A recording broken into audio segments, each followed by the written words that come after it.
ఇప్పుడు ఇంకొకటి ఇప్పుడు షర్మిల గారు కూడా కాంగ్రెస్ పార్టీలో జాయిన్ కాబోతున్నారు. ఆమె కూడా ఇప్పుడు జగన్కి అగెనెస్ట్గా పోటీ చేయబోతున్నది అయితే ప్రచారం భారీ జరుగుతుంది.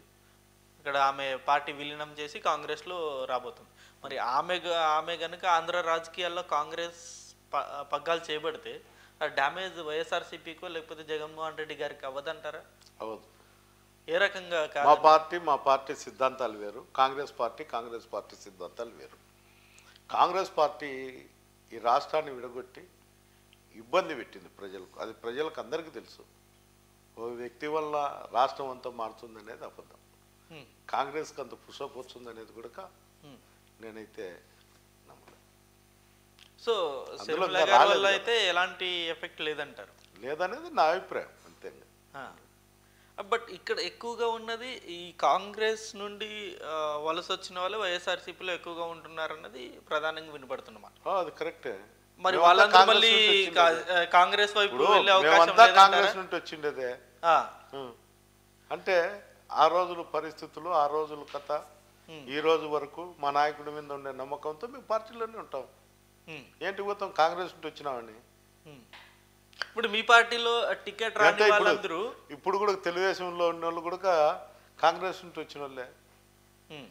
మా ప్రత్యర్థి పార్టీ వాళ్ళు కూడా కాంగ్రెస్ నుండి వచ్చిన వాళ్ళే. వీళ్ళంతా కాంగ్రెస్ పోతారా? అంటే ఈ టికెట్ రాని వాళ్ళందరూ కాంగ్రెస్ పార్టీ లేకపోతే వైఎస్ షర్మిల గారి వైపు వెళ్తున్నారన్నది కూడా జోరుగా వినబడుతుంది. ఇది మౌత్ పబ్లిసిటీ. అంత మాత్రం ఎవరో ఒకటి ఇద్దరు పోయినంత మాత్రాన పార్టీ నుండి మా పార్టీకి నష్టం వచ్చేది లేదు. వీళ్ళంతా పోతారనేది కూడా లాస్ట్ వరకు వేచి చూడాలా. అసలు ఆమె ఇక్కడ ఇన్ఛార్జ్ అవుతుందో లేదో కూడా తెలుదు.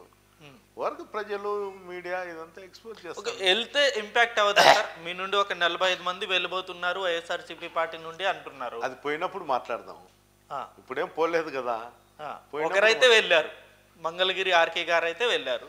వాళ్ళ అభిప్రాయం ఏ విధంగా ఉంటే ఆ విధంగా వస్తుంది. మేమైతే మా సంక్షేమ పథకాలు, మా ముఖ్యమంత్రి, మే డెవలప్మెంట్, మాకుండేటువంటి ప్రజల్లో ఉండేటువంటి విశ్వాసంతోనే మేము గెలుస్తామని చెప్తున్నాం. మా పార్టీకి కానీ మాకు కానీ. ఎప్పుడే కానీ జగన్మోహన్ రెడ్డి అనే వ్యక్తి, లీడరు, ఏరే పార్టీలను పొత్తు పెట్టుకోవాలి ఆలోచన కానీ ఏమి కానీ లేదు. ఇప్పుడు కూడా అదే స్టాండ్లో ఉన్నాం, ఇప్పుడు కూడా స్టాండ్లో ఉంటాం. దీంట్లో ఎవరి పార్టీ అభిప్రాయాలు, ఎవరి పార్టీ యొక్క మేనిఫెస్టో, ఎవరి పార్టీ యొక్క ఇది ఎవరి వాళ్ళకు ఉంటుంది. అంతే తప్ప పార్టీలలో వస్తున్నారు, పోతున్నారు, పోయే వాళ్ళని బట్టి ఉంటుందని. ఏ పార్టీలో అయినా ఎవరైనా కానీ పార్టీ ఆదేశాల ప్రకారం, పార్టీ ఓటింగు, పార్టీ నాయకత్వం మీద ఆధారపడి రాజకీయాలు చేయాలి తప్ప ఎవడు వ్యక్తిగతంగా రాజకీయాలు చేస్తే వాడు ఎవరు మనగడలో ఉండరు.